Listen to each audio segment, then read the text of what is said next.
हरिः ओम सत् श्रीमते रामचंद्राय नमः। श्रीमते रामानंदाचार्याय नमः। श्रीमते मलूकदासाय दासाय नमः। इसको ऐसे घुमाओ। ओम नमः परमहंसास्वादित चरण कमल चिन्मकरंदाय भक्तजनमानस निवासाय श्री रामचंद्राय। वागीशायस्य वदने लक्ष्मीर्यस्य च वक्षसि यस्यास्ते हृदये संवित्तं नृसिंहं भजे। श्रीराम जय राम जय जय राम। श्रीराम जय राम जय जय राम। श्रीराम जय जय राम। श्रीराम जय राम जय जय राम। श्रीराम जय जय राम जय जय राम। श्रीराम जय राम जय जय राम। जय रघुनंदन जय सिया राम। जानकी वल्लभ सीताराम। श्री राम जय जय राम। श्री राम जय जय राम। नमः पार्वती पतये हर हर महादेव। हरिशरण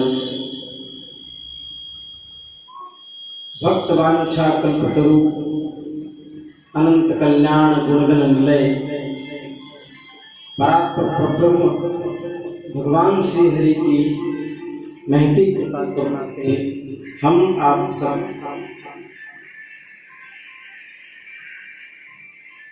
भगवत चरित्र के माध्यम से सत्संग लाभ प्राप्त कर रहे हैं। कल हम लोगों ने सुना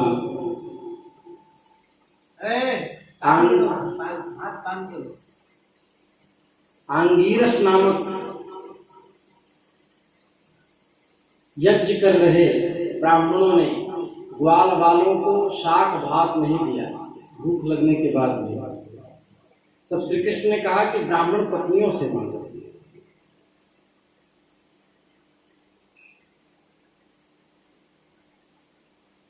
आगे से हाथ जोड़ के बैठो, हाथ जोड़ के बैठो। भगवान सबके हृदय की बात जानते हैं।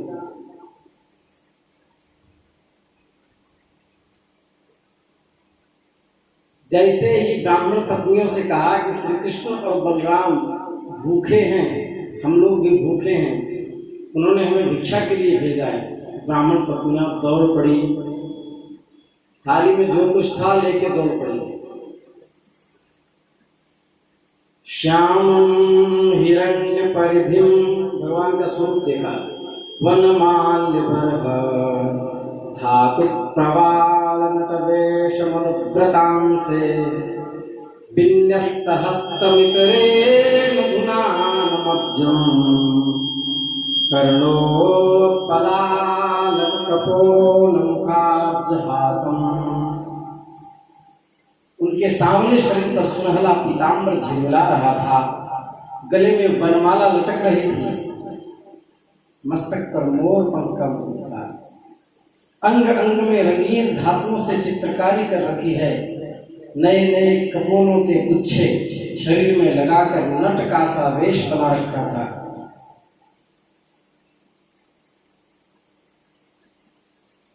प्रिय परीक्षित, भगवान सबके हृदय की बात जानते हैं। सबकी बुद्धियों के साक्षी हैं। उन्होंने जब देखा कि ब्राह्मण पत्नियां अपने भाई बंधु एवं पति पुत्रों को रोकने पर भी सभी सगे संबंधियों के विषयों की आशा को छोड़कर मेरी दर्शन की लालसा से आई, तब उन्होंने उनसे कहा कि हे महाभाग्य की देवियों, तुम्हारा स्वागत है, आओ बैठो, तुम्हारा क्या स्वागत है। ठाकुर जी ने कहा, इसमें संदेह नहीं कि संसार में अपनी सच्ची भलाई को समझने वाले जितने भी बुद्धिमान पुरुष हैं वे अपने प्रियतम के समान ही मुझसे प्रेम करते हैं। जिसको लगता है भला कुछ है तो श्री कृष्ण की उपासना करता है। तुम्हारे प्रेम का मैं अभिनंदन करता हूं, परंतु अब तुम लोग मेरा दर्शन कर चुके हो, अब अपनी यज्ञशाला में जाओ। तुम्हारे पति ब्राह्मण गृहस्थ हैं, वे तुम्हारे साथ मिलकर ही अपना यज्ञ पूर्ण कर सकेंगे, क्योंकि पत्नी के बिना यज्ञ असंभव है गृहस्थ का। ब्राह्मण पत्नियों ने कहा, गृह्णन्ति नो न पतयः पितरौ सुता वा न भ्रातृबन्धु सुहृदः कुत एव चान्ये तस्मात् भवत् प्रपदयो पतिता मनानो नान्या भवेत् गतिररिन्दम तद्विधेहि।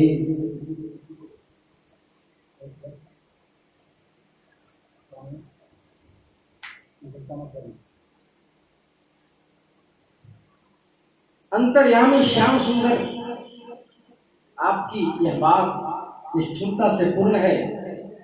आपको ऐसी बात नहीं कहना चाहिए कि श्रुतियां कहती है, क्या कहती है, जो एक बार भगवान को प्राप्त हो जाता है उसे फिर संसार में लौटना नहीं पड़ता। भगवान ने स्वयं गीता जी में कहा है।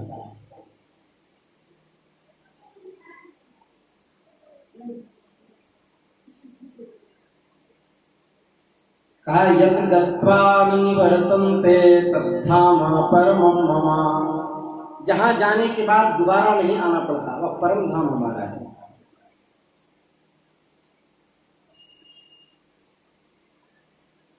ब्राह्मण पत्नियां ज्ञानी हैं, वो कह रही हैं,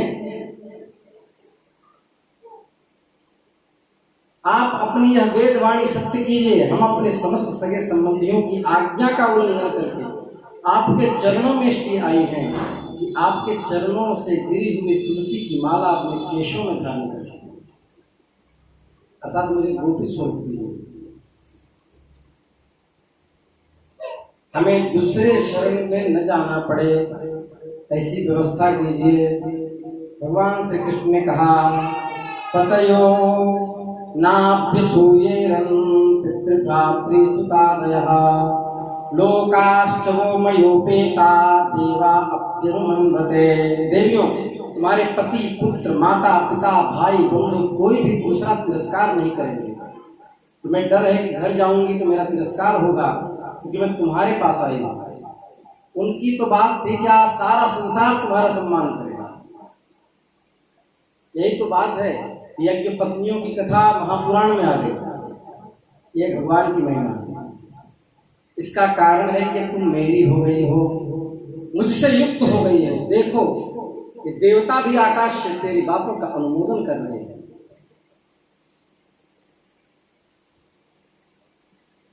तुम्हें बहुत शीघ्र मेरी प्राप्ति हो जाएगी। इस प्रकार भगवान ने आज्ञा दी। वो यज्ञशाला लौट गई। उन ब्राह्मणों ने अपनी स्त्रियों में तनिक भी दोष दृष्टि नहीं की, उनके साथ मिलकर अपना यज्ञ पूरा किया। उन स्त्रियों में से एक के आने के समय ही उसके पति ने बलपूर्वक रोक दिया था। आते समय एक ब्राह्मण पत्नी को। इस पर उस ब्राह्मण पत्नी ने भगवान के वैसे ही स्वरूप का ध्यान किया जैसा कि उन्होंने बहुत दिनों से सुन रखा था। जब उसका ध्यान जम गया तब मन ही मन भगवान का आलिंगन करके और शरीर को छोड़ दिया। ये गोपिका महारानी की जय। ऐसे ऐसे भक्त थे। ब्राह्मणों ने भी समझा कि हमसे बड़ा महत अपराध हुआ है। उन्होंने पुनः भगवान की शरणागति प्राप्त की और उनका भी कल्याण हुआ।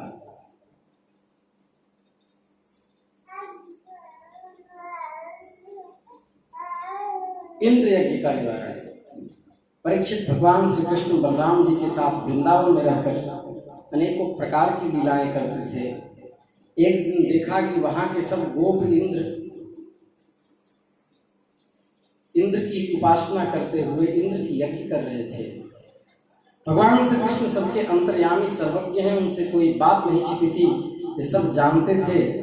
फिर भी उन्होंने विनयावनत होकर नंद बाबा से कहा, आप पिताजी, आप लोगों के सामने यह कौन सा बड़ा भारी काम, कौन सा उत्सव आप पहुंचा है? इसका फल क्या है कि जो आप सारे भंडार का जितना सामान है सबका अन्न बना रहे हैं, भोजन बना रहे हैं, पाक कर रहे हैं, इसका प्रयोजन क्या है?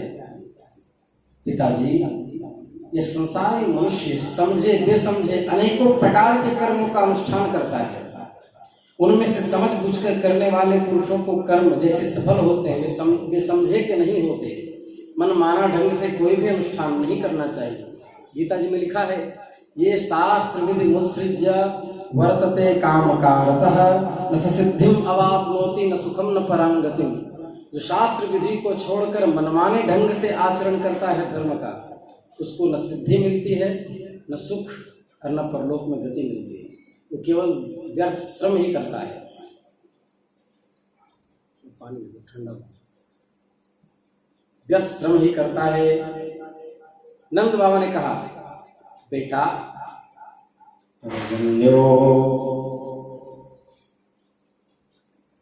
भगवान इंद्रो मेघास्तस्यात्ममूर्तयः ते विवर्षन्ति भूतानां पीडनं जीवनं पयः। बेटा, भगवान इंद्र वर्षा करने वाले मेघों के स्वामी हैं। भगवान इंद्र की कृपा से ही बारिश होती है। जीवन दान करने वाला जल बरसाते हैं। मेरे प्यारे पुत्र, हम और दूसरे लोग उन्हीं मेघपति भगवान इंद्र की यज्ञों द्वारा यजन करते हैं। तो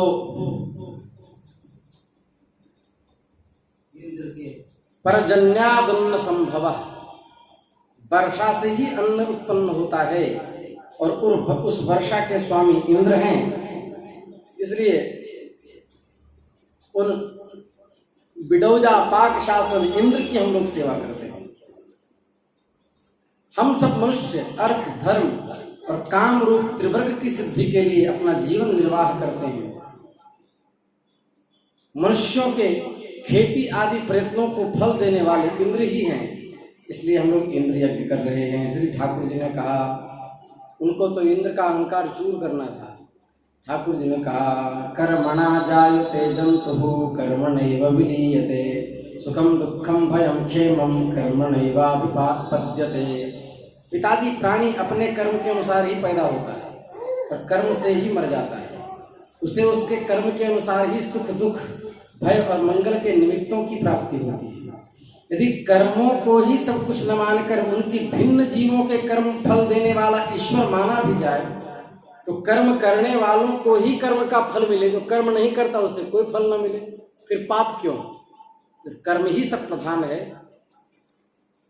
कर्म प्रधान विश्व करी राखा, जो जस कर्म सो तस फल चाखा। अब हमको एक बात बताइए, आप कोई भगवान का नाम बिल्कुल ना ले और पाप भी ना करे तो उसको पाप लगेगा क्या? नहीं लगेगा। लेकिन बुद्धि बिना कर्म किए रह नहीं सकती, कुछ न कुछ बुद्धि करेगी। तो भगवान का आश्रय नहीं लेंगे तो बुद्धि संसार को पकड़ेगी तो कहीं आकर्षण होगा तो उसके प्राप्ति के लिए पाप पुण्य सदाचार अनाचार बनेंगे। हाँ, यदि एक अवस्था मूक अवस्था ऐसी सहजावस्था है जिसमें भगवत चिंतन भी नहीं करना पड़ता और संसार की और भी बुद्धि नहीं जाती, उसी को कहते हैं संप्रज्ञात समाधि। उस अवस्था में उसका कोई प्रारब्ध नहीं बनता। भगवान समझा रहे हैं कि जैसे अपने विवाहित पति को छोड़कर किसी अन्य पुरुष का सेवन करने वाली स्त्री कभी शांति लाभ नहीं करती, वैसे ही जो मनुष्य अपनी आजीविका चलाने वाले एक देवता को छोड़कर किसी दूसरे की उपासना करते हैं, उसे उन्हें कभी सुख नहीं मिलता। हम लोगों के गैया का चारा कहाँ मिलता है? गोवर्धन पर्वत के नीचे। हम लोग के आश्रय भगवान गोवर्धन हैं, उनको छोड़ करके हम जिसको नहीं देखे उस इंद्र की उपासना क्यों करें? वर्तते ब्रह्मणा विप्रो राजन्यो रक्षया भुवः वैश्यस्तु वार्तया जीवे क्षुद्रस्तु द्विजसेवया। ब्राह्मण वेदों के अध्ययन अध्यापन से, क्षत्रिय पृथ्वी पालन से, वैश्य वार्ता वृत्ति से, शूद्र ब्राह्मण क्षत्रिय और वैश्य की सेवा से अपनी जीविका का निर्वाह करते हैं। वैश्यों की वार्ता वृत्ति 4 प्रकार की है: कृषि, वाणिज्य, गोरक्षा और ब्याज लेना। हम लोग उन चारों में से एक केवल गोपालन ही सदा करते आए हैं। गौपालन के कारण भूत गोवर्धन पर्वत है, गोपालन के कारण भूत गोवर्धन पर्वत है, इसलिए हम लोगों को उनकी उपासना करनी चाहिए। अर्थात इंद्र को चूरन दे दिया, कहें सिंटू जी की भाषा में कहें तो इंद्र को चूरन दे दिया।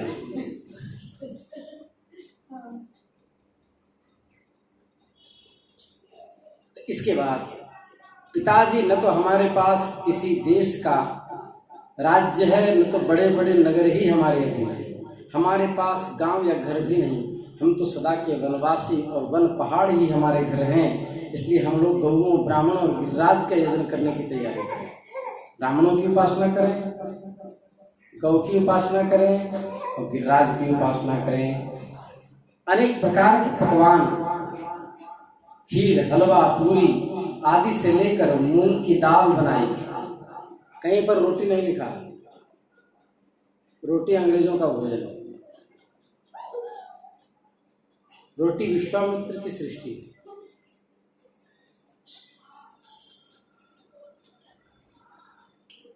किसी भी शास्त्र में रोटी की चर्चा नहीं है। गोधूम चूर्णम कहा, लेकिन भगवान को भोग बात ही लगा। आज भी जगन्नाथ भगवान में रोटी भोग नहीं लगता। ठाकुर भले विराजो रे उड़ीसा जगन्नाथ में हो।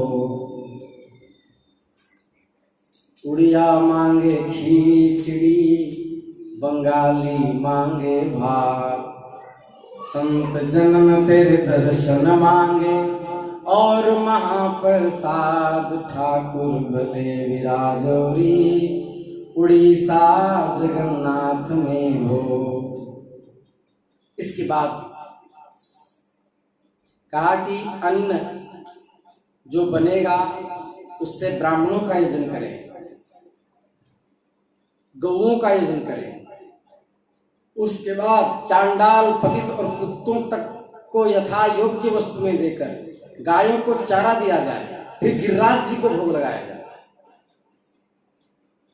इस प्रकार खूब प्रसाद खा पीकर सुंदर सुंदर वस्त्र पहन करके गोवर्धन की प्रदक्षिणा की जाए। कालात्मना भगवता शक्रदर्पम जिघांसता प्रोक्तम निशब्द नंदा विषम्य नंदाद्याः साधुगृह्णन्त तद्वचा। परीक्षित, कालात्मा भगवान की इच्छा थी कि इंद्र का घमंड चूर चूर कर दें, और नंद बाबा आदि गोपों ने उनकी बात सुनकर बड़ी प्रसन्नता से स्वीकार कर लिया। सब लोग चकाचक पूरी, पकवान, मेवा, मिष्टान छानने लगे। अनेक प्रकार के खाद्य पदार्थ बने। अनेक प्रकार के खाद्य पदार्थ बने और सब लोग लेकर के गिरिराज जी के तलहटी पर पहुंचे। पहले ब्राह्मणों की उपासना की, लोगों को तृप्त किया, गिरिराज जी की तलहटी पर पहुंचे। वहां सबने गिरिराज जी की परिक्रमा की और गिरिराज जी के ऊपर, उस पर्वत के ऊपर एक विशाल शरीर धारण करके श्री कृष्ण ही प्रकट हो गए कि मैं गिरिराज हूं। गोवर्धन वासी सांवरे तुम बिन रहो न जाए, गोवर्धन वासी सांवरे तुम बिन रहो न जाए। दर्शन को नैना तपे, वचन सुनन को कान, मिलिबे को हियरा तपे, जीव की जीवन कान, गोवर्धन वासी सांवरे। सब ब्रजवासियों ने प्रणाम किया। कुछ लोग कहने लगे, अरे अरे इसका चेहरा तो अपने कन्हुआ से मिलता है, अरे इसका चेहरा तो अपने कृष्ण से मिलता है। तो कह रहे देखो देखो, लगता है यही दूसरा हम शक्ल इसका भाई आ गया। ये तो उसी तरह दिखता है, बस अंतर इतना है कि इसके पास 2 भुजा हैं, उसके पास 4 दिख रहे हैं।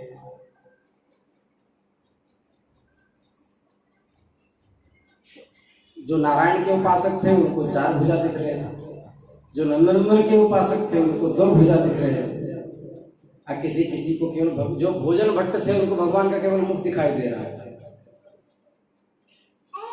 ये जैसा चाहे वैसा रूप धारण कर सकते हैं। आओ हम लोग इनको नमस्कार करें। जब इंद्र को पता लगा कि मेरी पूजा बंद कर दी गई है, तब वे नंद बाबा आदि गोपों पर बहुत ही क्रोधित हुए। परंतु उनको क्रोध करने से होता क्या, क्योंकि गोपों के रक्षक तो श्री कृष्ण हैं। इंद्र को अपने पद का बड़ा घमंड था। वे समझते थे कि मैं ही त्रिलोकी का ईश्वर हूं। उन्होंने मेघों के सांवर्तक नामक मेघों का बंधन खोल दिया और कहा, जाओ ब्रज को जलमय कर दो और मिट्टी में मिला दो, वहां कोई बचना नहीं चाहिए। जंगली गवालों को इतना घमंड हो गया है, ये धन का नशा है। एक साधारण मनुष्य कृष्ण के बल पर ये लोग इतना उछल रहे हैं। इंद्र कह रहे हैं सांवर्तक मेघ को, पृथ्वी बहुत से मंदबुद्धि पुरुष पृथ्वी पर भवसागर से पार जाने के लिए ब्रह्म विद्या को छोड़कर कर्म को प्रधान मानते हैं। कृष्ण बकवादी है, नादान है, अभिमानी है, मूर्ख होने पर भी अपने को बड़ा ज्ञानी समझता है और स्वयं मृत्यु का ग्रास है, फिर भी उसी का सहारा लेकर इन हीरो ने मेरी अवहेलना की। एक तो यूं ही धन के नशे में चूर हो रहे थे, दूसरे श्री कृष्ण ने इनको और बढ़ावा दे दिया। अब तुम लोग जाकर इनके इस धन के घमंड और हेगड़ी को धूल में मिला दो, उनके पशुओं का संहार कर डालो। मैं भी तुम्हारे पीछे पीछे ऐरावत पर आ रहा हूं। आगे की कथा कल करेंगे। श्री वृंदावन बिहारी लाल की जय। श्री राम जय राम जय जय राम, श्री राम जय जय राम, श्री राम जय जय राम, श्री राम जय जय राम। जय रघुनंदन जय सिया राम, जानकी वल्लभ सीता राम। नमः पार्वती पतये हर